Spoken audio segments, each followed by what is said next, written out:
நம்ம ஆடெல்லாம் வந்து மேய்ச்சலுக்கு ஓட்டிகிட்டு போயிட்டாங்க. மழை வந்துடும்ப்பா அப்படின்னாங்க. நம்ம வீடியோ எடுத்துகிட்டு இருக்கும்போதே ஓட்டிகிட்டு போயிட்டாங்க. எல்லாம் மேய்ஞ்சிட்ருக்கானுங்க பாருங்கள். அங்கே தூரத்தில் சவுக்கு தோப்பு அங்கே இருந்துச்சு, அதை வெட்டிட்டாங்க. அதில் வந்து சவுக்கு தழை இந்த பில்லுலாம் திங்கிறதுக்காக தான் ஓட்டிகிட்டு போயிருக்காங்க. இதில் வந்து குட்டி போட போகிறோம் ஒரு ஆடு.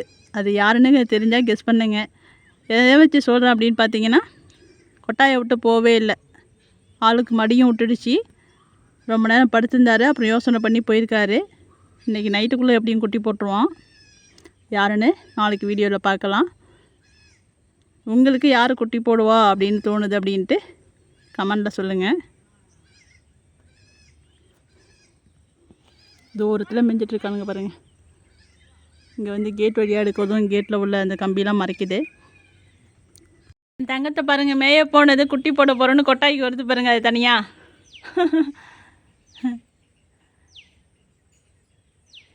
தாலாட்டுமா. அதாவது தலைச்சி ஈத்து தான்ப்பா மடி விட்டு குட்டி போடுதுங்க. இந்த 2வது ஈத்து 3வது ஈத்து இது மாதிரிலாம் உள்ள ஆடுங்க வந்து மடி இல்லாமல் வந்து டக்குன்னு காலையில் பார்த்தா மடியே இருக்காது. குட்டி போட ஒரு 2 மணி நேரத்துக்கு 3 மணி நேரத்துக்கு முன்னாடி பார்த்தாக்க தான் மடி விடுது. என் தங்கத்துக்கு முடியல, குட்டி போட போகிறான். இதுக்கும் காலையில் வரைக்கும் மடியே இல்லைப்பா. காலையில் மேய போணுச்சு. அப்போல்லாம் மேய ஓட்டிகிட்டு போகும்போது பார்த்தேன், மடியே இல்லை. இப்போ தான் நான் ஆடெல்லாம் ஓட்டி விட்டுட்டு சாயந்தரம் மேய்ச்சலுக்கு ஓட்டி விட்டுட்டு, என்னடா அது கொட்டாயில் ஒரு ஆடு நிற்குதே அப்படின்னு பார்த்தாக்கா நம்ம தாலாட்டா இருக்குது. என்னடா ஆச்சுன்னு பார்த்தாக்கா மடி விட்டுருக்கு. ஆஹா, அப்படியும் டவுட்டோடையே மேய போனான் பொறுமையாக. கொஞ்சம் ஒரு 5 நிமிஷம் கழிச்சு தான் போணுச்சு. போயிட்டு திரும்பி நம்ம வீடை தேடி வந்துச்சு பாருங்கள். நம்ம வீடு தான் சேஃப்டி குட்டி போடுறதுக்கு அப்படின்னு போய் படுக்க போகிறார் ஆள். போய் படுக்க போகிறான் பாருங்கள். பார்த்துடி பார்த்து போங்க.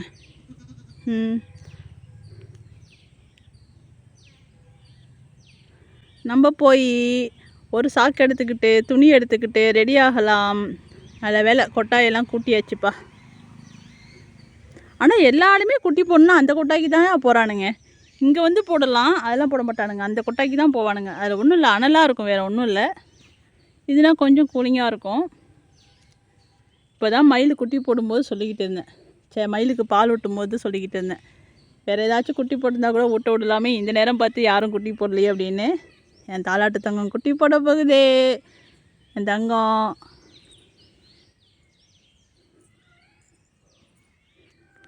நிறைய பேர் வேறு ஆட்டுக்காக வெயிட் பண்ணியிருப்பீங்க. ஆனால் யாருமே மயில் குட்டி போடுவான்னு மயில் யாருமே வந்து மயில் குட்டி போடும்னு யாருமே யோசனை பண்ணியிருக்க மாட்டோம். அதேமாரி தாலாட்டு குட்டி போடும்னு யோசிச்சுருப்போம். ஆனால் கொஞ்சம் நாள் ஆகும்னு பார்த்துருந்துருப்போம். இவ்வளோ டக்குன்னு மடி விடுவான்னு நினச்சி. ஓகே, நம்ம போயிட்டு சாக்கு எடுத்துக்கிட்டு. ஏன் என் தங்கம் கத்துது? யாரை தேடுது? அங்கே கை தட்டுற சவுண்டு கேட்குது பாருங்கள். ஆடுலாம் வந்து அங்கே மெஞ்சிட்ருக்கானுங்க பாருங்கள். அந்த இருக்கிற பார்த்திங்கன்னா தெரியும். அங்கே வந்து ஏற்ற மாதிரி சவுக்கு தொப்பு வெட்டியிருந்தாங்க. அந்த கொள்ளையில் தான் போய் இன்றைக்கி மேயத்துக்கு போயிருக்கானுங்க சாயந்தரம் மேய்ச்சல். இவங்களும் வந்து போனாங்க. போனதும் குட்டி போட போகிறோன்ட்டு போன அடுத்த செகண்ட் வயல் வரைக்கும் தான் போயிருப்பான். அடுத்த செகண்ட் வந்து வீட்டுக்கு வந்துட்டான். குட்டி போட போகிறான், அதனால் வீட்டுக்கு வந்தாச்சு சேஃப்டியாக. நம்ம வந்து தண்ணி துணி வந்து இங்கே இருக்குது. சாக்கு வந்து எடுத்து போட்டிருக்கோம். எல்லாத்தையும் எடுத்து கிட்டக்க வச்சுக்கலாம்.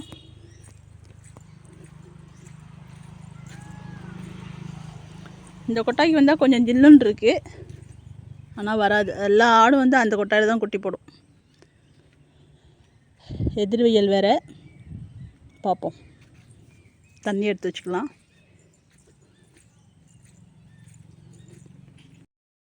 நம்ம வந்து துணி அப்புறம் தண்ணி சாக்கை வந்து உள்ளார கிடக்கு. குட்டி போட போதுங்கன்னா அதுங்க வீடை தேடி கரெக்டாக வந்துடுதுங்கப்பா. வயலுக்கெலாம் போனால் கூட வீடை தேடி வந்துடுது. நம்ம வீட்டுக்கு போய் போட்டால் தான் குட்டி வந்து சேஃப்டியாக இருக்கும் அப்படின்னு தெரிஞ்சு வந்துடுதுங்க பாருங்கள். இந்த சில்லொண்டு எதுக்காக குட்டி போட்டான் அப்படின்னு பார்த்தீங்கன்னா, நான் மேய்ச்சத்தினால நான் இருக்கிறேங்கிற நம்பிக்கையில் வந்து அங்கே குட்டி போட்டுட்டான். இதுவே வந்து அவங்க ஓட்டிகிட்டு போயிருந்தாங்கன்னா அன்றைக்கி வந்து வீட்டுக்கு வந்து தான் குட்டி போட்டிருக்கோம். அது என்னன்னு தெரியல. பெரும்பாலும் இல்லை, எல்லா ஆட்டுக்குமே ஒரு ஆட்டுக்கு கூட வந்து நான் ஒரே ஒரு டைம் வந்து ஊருக்கு போயிருந்தேன். அப்போ வந்து மயில் வந்து குட்டி போட்டு, இப்போ மயில் குட்டி போட்டிருக்கான் இல்லையா, அவன் வந்து குட்டி போட்டு கலந்துருக்கான்.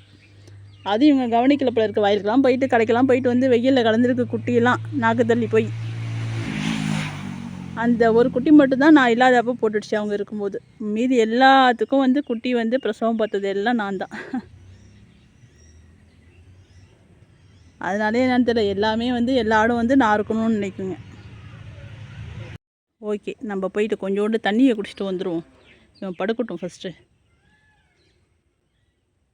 என் தாலாட்டு பிள்ளை, என் தாலாட்டு தங்கம், என் தாலாட்டு தங்கம். ஏன்டி அப்படி பார்க்குறீங்க? ஏன் என் தங்கம் அப்படி பார்க்குது அம்மாவை? கிட்ட கொடியா?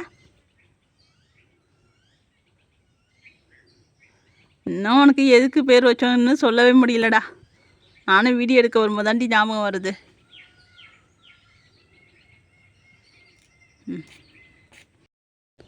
ஒரு ஆடு வந்து குட்டி போட போகுதுன்னா வந்து படுத்து அது குட்டி போட்டு முடிக்கிறதுக்கு ஒரு மணி நேரம் 1.5 மணி நேரம் ஆகுது. அது வரைக்கும் வந்து அமைதியாக சைலண்டாக படுத்துடுதுங்க. நாய் வேறு வருது, அதை வேறு ஒத்து பார்க்குது. அது எப்படி குறுக்குறுன்னு பார்க்குதுன்னு. அம்மா வெட்டி விட்டுறேன்டி தங்கம். டேய், எங்கே வரீங்க இப்போல்லாம்? எங்கே வரீங்கன்னு கேட்குறான். போங்க, அடி பிச்சை எடுத்துருவேன். என் தாலாட்டு ஏஞ்சி வந்தான்னு வச்சுக்க, ஒரே மட்டும்தான். அம்மா துவச்சி விட்டுண்டி தங்கம். அம்மா துவத்தி விட்டுட்டேன். பிச்சை எடுத்துடும் அவனை.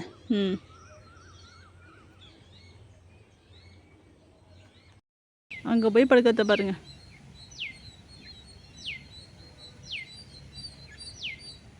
தலாட்டே, இங்கே வாடி தங்கம். தண்ணி சாக்கெல்லாம் இங்கே கொண்டாந்து போட்டிருக்கேன். அங்கே தண்ணி வச்சுருக்கேன், துணி வச்சுருக்கேன், சாக்கு வச்சுருக்கேன். இங்கே தான் படுத்து இருந்தது. அங்கே போய் ஏன் படுக்க போகுதுன்னு தெரில. என்னடா படுத்தவன் ஏஞ்சிட்டான். இங்கே வாடி தங்கம்.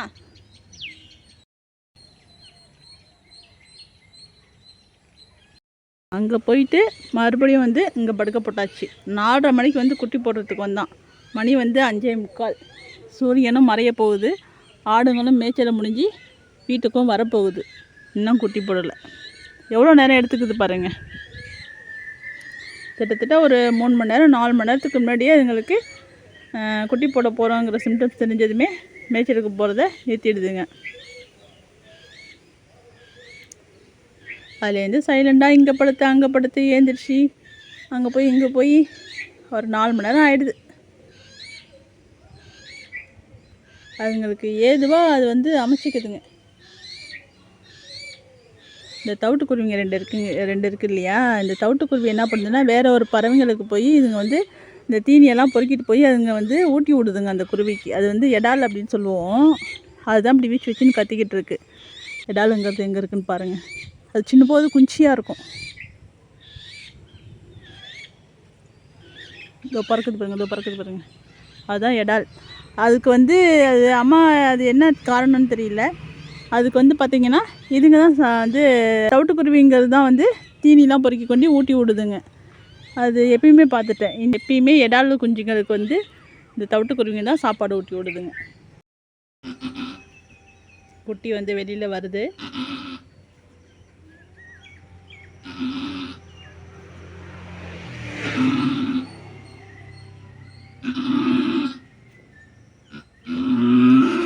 சரிடி சரி.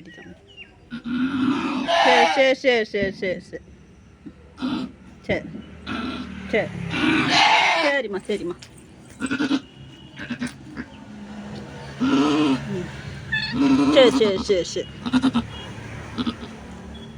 இருங்க, தொடச்சி விட்றேன். சரிடி சாப்பிட்டு வந்துக்கோ.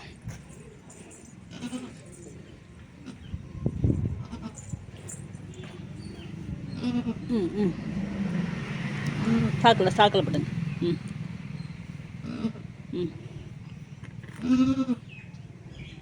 மூக்கை வந்து ஃபஸ்ட்டு தொடச்சி விட்டுணுப்பான். மூக்கை வந்து ஃபஸ்ட்டு தொடச்சி விட்டுடணும். அதுங்களுக்கு வந்து மூச்சு விடுறதுக்கு எந்த சிரமமும் இருக்கக்கூடாது. அப்போ தான் ஆட்டுக்குட்டிக்கு நல்லாயிருக்கும். ஏண்டி ஏண்டி கத்துறாங்க அது கட்டிக்கும். என் தங்க பிள்ளை கத்துதா. இருங்க அம்மா துணியால் துடைச்சி விட்றேன். அவசரத்தில் துணி அதில் போட்டு போயிட்டான்டா.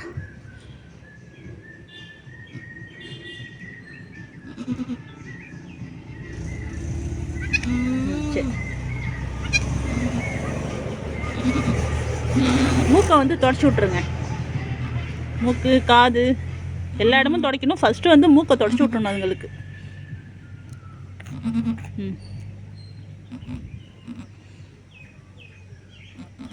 அப்புறம் இந்த வாயில் கோழையாட்டம் இருக்கும், அதையும் எடுத்து விட்ருங்க. அவ்வளோதான்டி. மீதியெல்லாம் வந்து ஆடு வந்து சுத்தம் பண்ணிக்கும். இதுதான் ஃபஸ்ட்டு வந்து குட்டி போட்டோடனே இதுதான் நம்ம ஃபஸ்ட்டு செய்யணும். சரி.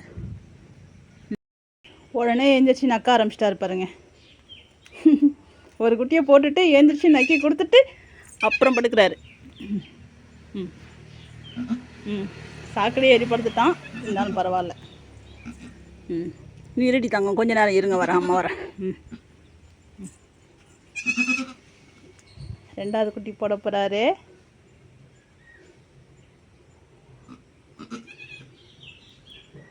ஆடுங்கள்லாம் குட்டி போடும்போது டயர்டாகிடுதுங்க. எவ்வளோ வலி இருக்கும் அதுங்களுக்கு, பாவம்.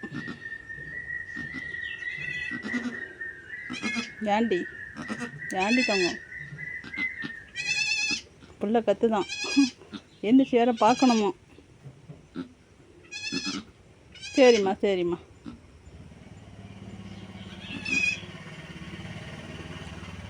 சரிடி தங்க.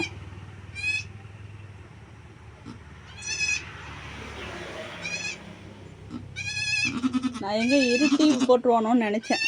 சரி.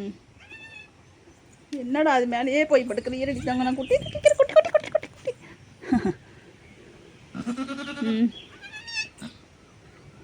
கற்றுட்டும் கற்றுட்டும், கொஞ்ச நேரம் கற்றுட்டும். எல்லாம் அந்த காலில் உள்ள குழம்புலாம் கிள்ளி விடுவாங்க, அதெல்லாம் நம்ம வந்து செய்யறதில்ல. சரிம்மா. என்னடா குட்டி மேலேயே போய் படுக்கிற? படு படு படு. குட்டி அணைச்ச மாரி படுக்கணுமா? நசிக்கிடாமல் படுறியே. அப்படி படு. அவன் ஒன்றும் செய்யலை, படு.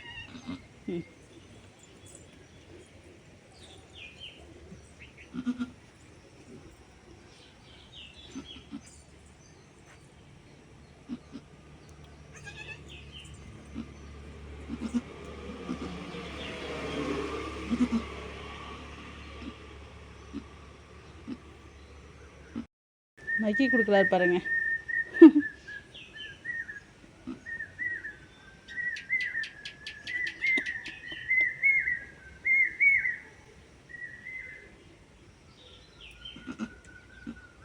எல்லாரும் தாலாட்டு எத்தனை குட்டி போடும் அப்படின்னு ஆர்வமாக இருப்பீங்க. எனக்கு 2 குட்டி போட்டால் எனக்கு கொஞ்சம் திருப்தியாக இருக்கும். ஏன்னா ஊட்ட விடுறதுக்கு வளர்க்குறதுக்கு அதுங்களும் நல்லா ஆரோக்கியமாக வளரும். நல்லபடியாக 2 குட்டி போட்டானா போதும்.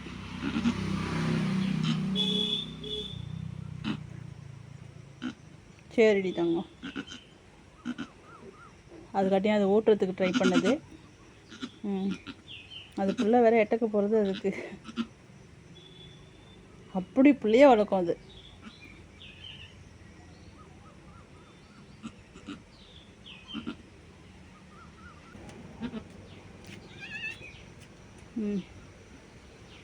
குட்டியை போட்டுட்டு அப்புறம் பார்க்கமே அந்த பிள்ளைய. ஏம்மா பாதி வந்ததோடு இருக்குடி தங்கம். இந்த ஸ்கூல் வேன்லாம் ஏன் தான் அப்படி பறக்குதுன்னு தெரியலப்பா. பசங்களை கூட்டிகிட்டு போகிறோமே, ஜாக்கிரதையாக கூட்டிகிட்டு போகணுங்கிறதுலாம் இல்லை. பறக்குது. ஒரு கிராமத்து உள்ளார பூந்து வர ரோடு, அதில் அந்த ஃபாஸ்ட்டில் போகிறாங்க. இதுக்கே டேனிங்கில் வளையணும்.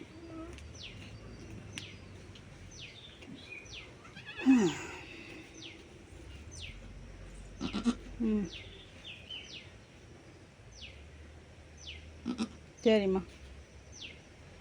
சரிடி சரிடி தாங்க.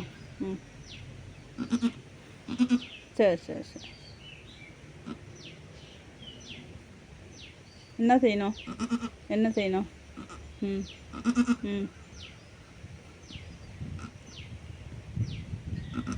போடுங்க. என்னடா படுத்து ஏந்திரிக்கிற? இன்னும் கொஞ்சோண்டுடி. கிட்டக்க போனால் ஏந்திரி. இன்னும் கொஞ்சோண்டுடி. ம் இன்னும் வந்துச்சு. நம்ம பிடிச்சி இழுத்துலாம். ரிவர்ஸில் வருது குட்டி.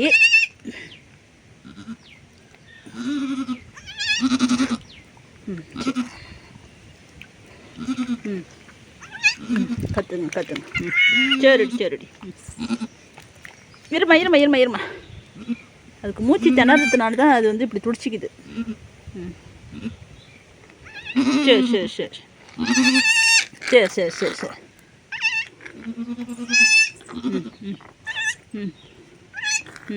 சரிடி. துணி எங்கடா போட்டேன்? துணி ஓட்டிட்டாங்க. இதோ வந்துட்டேன்டி. துணியை வந்து காட்டன் துணியாக எடுத்துக்கங்க, பனியன் கிளாத்தா. சரி.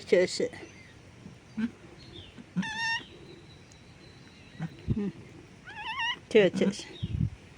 நல்ல துணியாக இருக்கும், சுத்தமான துணியாக இருக்கணும், துவைச்சதா.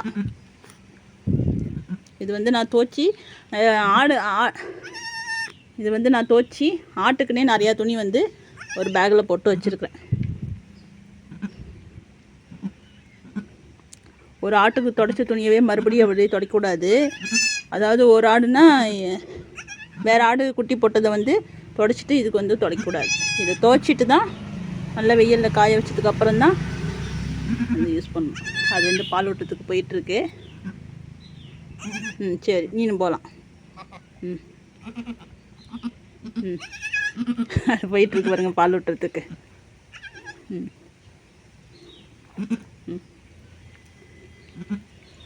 குட்டி ரெண்டுமே வந்து நல்ல பெருசாக இருக்குது.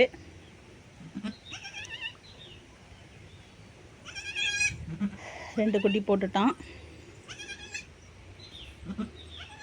நம்ம ரெண்டுத்துக்கும் பாலை விட்டாச்சு. அதுங்களே எழுந்திரிச்சு தானாக குடிக்க ஆரம்பிச்சிச்சு.